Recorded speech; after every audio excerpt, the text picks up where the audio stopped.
बिस्मिल्लाहिर्रहमानिर्रहीम।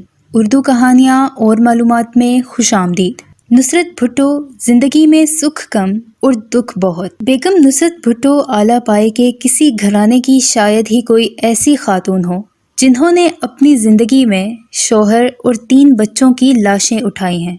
आज की ये सच्ची कहानी सुनने से पहले मेरे चैनल उर्दू कहानियाँ और मालूमात को सब्सक्राइब करके बेल नोटिफिकेशन को ऑन कर दें ताकि आने वाली चैनल अपडेट से आगाह रहें।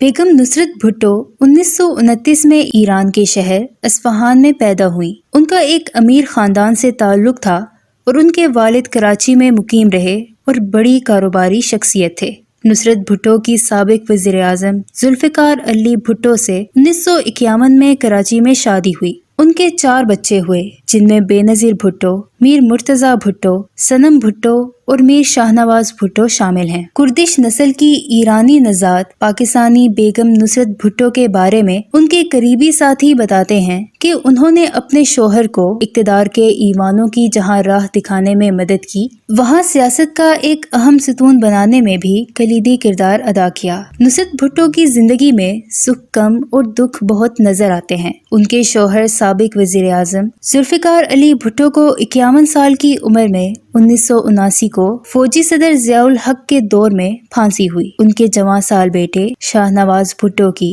27 बरस की उम्र में फ्रांस में मशकूक हालात में मौत वाक़ई हुई, जबकि उनके बड़े साहबजादे मुर्तज़ा भुट्टो की 1996 में 42 बरस की उम्र में अपनी हमशीरा बेनज़ीर भुट्टो के दौरे हुकूमत में कराची में एक मुबैना पुलिस मुकाबले में हलाकत हुई। बेगम नुसरत भुट्टो की बड़ी साहबजादी और साबिक वज़ीर आज़म बेनज़ीर भुट्टो को रावलपिंडी में सन 2007 को दहशतगर्दी के हमले में 54 बरस की उम्र में कत्ल किया गया। बेगम नुसरत भुट्टो के पाए की आला शख्सियत शायद ही कोई होगी जिसने जमहूरियत के तवील सफर में अपने इतने प्यारों की लाशें उठाई हों। शाहनवाज भुट्टो के 1985 में कत्ल के बाद उनकी मैयत पाकिस्तान लाने के सवाल पर बेनज़ीर भुट्टो और मीर मुर्तज़ा भुट्टो में कुछ तलखी हुई तो उस वक्त बेगम साहिबा ने बेटी की राय को तक़वियत दी, क्योंकि मीर मुर्तज़ा बज़िद थे कि वो अपने भाई की मैयत पाकिस्तान ले जाएंगे, जबकि बेनज़ीर भुट्टो की राय थी कि फौजी डिक्टेटर ज़ियाउल हक उन्हें नुकसान पहुंचा सकते हैं, इसलिए वो मुल्क से बाहर रहें।